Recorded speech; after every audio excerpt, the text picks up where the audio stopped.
Welcome to the Diary of the 1%, a podcast for those who refuse to settle for the ordinary and are determined to create a life of excellence. If you have ever wondered what set the top achievers apart from the rest, you are in the right place. I am your host, Rachel Wilson. This is episode 2 of this podcast, and the title is Extreme Ownership, taking full responsibility for your actions, decisions, and results. A few years ago, in a growing logistic company, two managers, Sunday and Ifeoma by name, were given the same challenge: improve their team's efficiency in handling shipments. Both had talented teams, the same resources, and the same deadline, but their approaches were different, and so were their results. Sunday often blamed external factors, unreliable drivers, suppliers delaying shipment, and even his own team not being proactive. Whenever things went wrong, he had an excuse. If the warehouse had done the job, we would not be late. My team doesn't listen.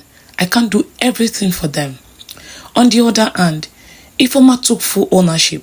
When a delivery was delayed, she did not blame the supplier. She asked herself, what could I have done to prevent this? She set up better tracking system, improved team communication, and built contingency plans. Ifeoma saw problem as a responsibility, even when they were not directly at fault. After 6 months, Ifeoma's team had highest efficiency in the company. While today's team struggled, the leadership noticed and Ifeoma was promoted. The difference: extreme ownership. Now, what is extreme ownership? Extreme ownership is the principle that everything in your life, your career, your business is your responsibility. No excuses, no blaming others. If something goes wrong, you own it, learn from it, and fix it. This concept was popularized by Joko, a former Navy SEAL officer, in his book Extreme Ownership: How US Navy SEALs Lead and Win in Battle, Blaming Someone Else for Mistakes and Could Cost Lives. The best leader took ownership of failures, adjusted their strategies, and made sure teams succeeded. How extreme ownership leads to success: build trust and leadership.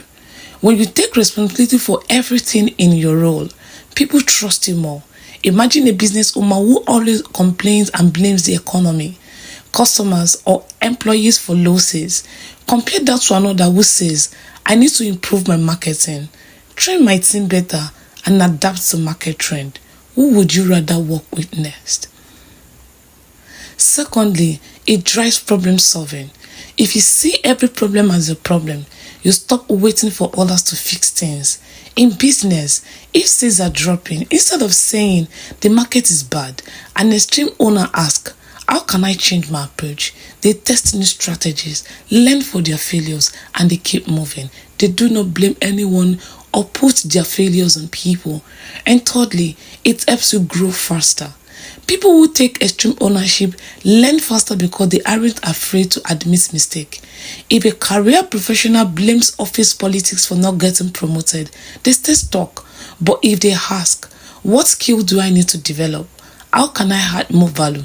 They take control of their growth. Number 4, it eliminates the victim mentality. It's easy to blame external factors. My boss is unfair.